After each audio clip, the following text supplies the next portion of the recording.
श्री गणेशाय नमः। ओम श्री गुरुवे नमः।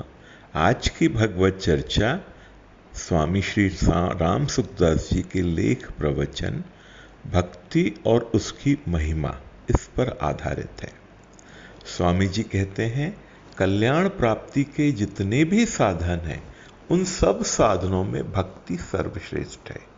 त्रिसत्यस्य भक्तिरेव गरियसी भक्तिरेव गरियसी, ये नारद भक्ति सूत्र है 81 नंबर का। भगवान के भजन का नाम भक्ति है। भजन का अर्थ होता है सेवन करना।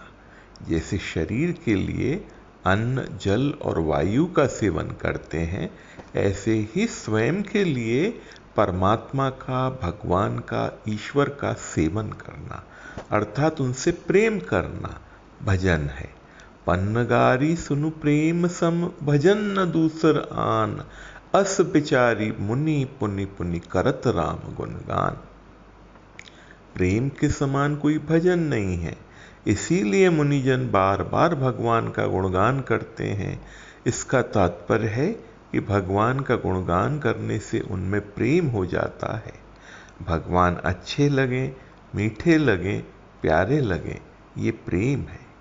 जड़ नाशवान पदार्थों में अर्थात रुपयों में, भोगों में, कुटुंबियों में, शरीर में हमारा जो आकर्षण है वह छूटकर केवल भगवान में आकर्षण हो जाए, इसका नाम प्रेम है। मां पार्वती जी ने भी कहा है, जन्म कोटि लगी रगर हमारी, वरऊ शंभु न तरहु कुआरी, तजऊ न नारद कर उपदेसु, आप कहीं सतबार महेसु। इस तरह प्रेम में भक्त का मन केवल भगवान की तरफ ही चलता है। प्रेम को मोक्ष से भी बढ़कर माना गया है। अर्थ, धर्म, काम और मोक्ष, ये चार पुरुषार्थ कहे गए हैं। प्रेम इन चारों से भी आगे पंचम पुरुषार्थ है। मोक्ष में मनुष्य अपना सुख चाहता है, पर प्रेम में वह भगवान का सुख चाहता है। गोपिकाओं की तरह हमारा मन भी भगवान का ही चिंतन करे, हमारी वाणी भगवान का ही गुणगान करे, हमारे कान भगवान की ही चर्चा सुने, हमारी सभी वृत्तियां स्वाभाविक रूप से भगवान में लगी रहें। वाणी गुणानुकथने श्रवणों कथायाम, हस्तौ च कर्मसु मनस्तव पादयोर्नः, स्मृत्याम शिरस्तव निवास जगत प्रणामे, दृष्टि ही सताम दर्शनेस्तु भवत्तनु नाम। श्रीमद् भागवत जी के 10वें स्कंध के 10वें अध्याय का 38वां श्लोक। प्रभो, मेरी वाणी आपके गुणों के वर्णन में लगी रहे, मेरे कान आपकी कथा सुनने में लगे रहें, मेरे हाथ आपकी सेवा में और मन आपके चरणों में लगा रहे। मेरा मस्तक आपके निवास भूत जगत को प्रणाम करने के लिए झुका रहे और मेरी आंखें आपके स्वरूप भूत संत जनों का दर्शन करती रहें। जैसे बालक को माँ बड़ी प्यारी लगती है, उसका नाम बड़ा मीठा लगता है, उसकी सन्निधि बड़ी प्यारी लगती है, ऐसे ही भगवान, उनका नाम और उनका सानिध्य प्यारा और मीठा लगने लगे, यह भक्ति का आरंभ है। भगवत प्रीति होने से भक्त रात दिन भगवान के ही गुण गाता है, भगवान की ही चर्चा करता है, भगवान का ही यश सुनता है। उसको भगवान का ध्यान करना नहीं पड़ता, प्रत्युत उसके द्वारा स्वतः भगवान का ध्यान होता है। जैसे किसी को भूख लगी हो तो उसे अन्न स्वतः याद आता है, याद करना नहीं पड़ता। ऐसे ही भक्त को स्वतः भगवान की याद आती है। प्रेमी भक्त मुक्ति भी नहीं चाहते, अब तो बंध मोक्ष की इच्छा व्याकुल कभी न करती है। मुखड़ा ही नित नव बंधन है, मुक्ति चरण से झरती है। दिने दिने नवम नवम नमामि नंद संभवम, आज अनूप बनी युगल छवि आज अनूप बनी। इसलिए भक्ति का रस प्रतिक्षण स्वाभाविक बढ़ता रहता है और भक्ति का आनंद अनंत होता है। चंद्रमा की कलाएं बढ़ती हैं तो उसकी पूर्णिमा आ जाती है, पर भगवत प्रेम रूपी चंद्र में कभी पूर्णिमा आती ही नहीं, उसकी कलाएं निरंतर बढ़ती रहती हैं।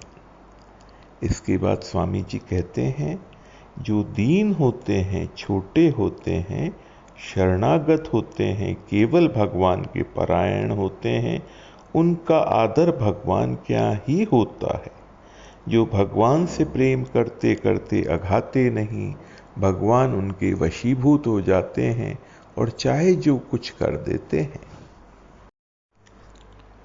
प्रेम के वश होकर वे सारथी बनकर घोड़े हाँकते हैं, जूठी पत्तलें उठाते हैं और उसमें राजी होते हैं। जैसे माँ को बालक का मल मूत्र उठाने में भी आनंद आता है, ऐसे ही भगवान को भक्तों का छोटे से छोटा काम करने में भी आनंद आता है। माँ में तो बच्चे के प्रति ममता होती है और स्वार्थ होता है, पर भगवान में न स्वार्थ है न ममता है, प्रत्युत केवल प्रेम ही प्रेम है। मैं तो हूँ भक्तन को दास, भगत मेरे मुकुटमणि। साधन भक्ति के 9 प्रकार हैं। श्रवणम कीर्तनम विष्णोः स्मरणम पाद सेवनम अर्चनम वंदनम दास्यम सख्यमात्मनिवेदनम।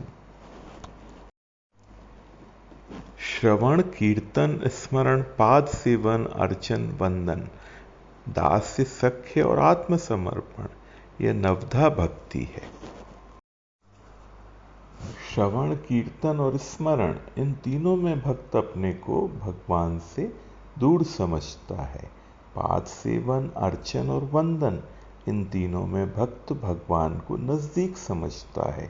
दास्य, सख्य और आत्मसमर्पण, इन 3 भावों में भक्त भगवान को बहुत नजदीक समझता है।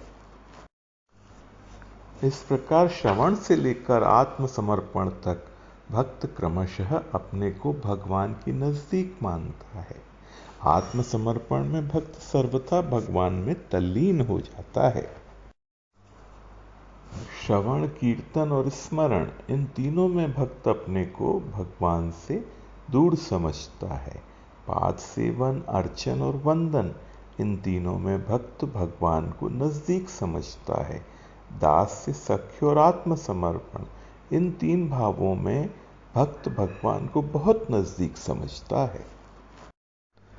अपना शरीर, अपनी इंद्रियां, अपना मन, अपनी बुद्धि, अपने प्राण, अपना अहम सब भगवान का ही हो जाता है, अपना नहीं रहता।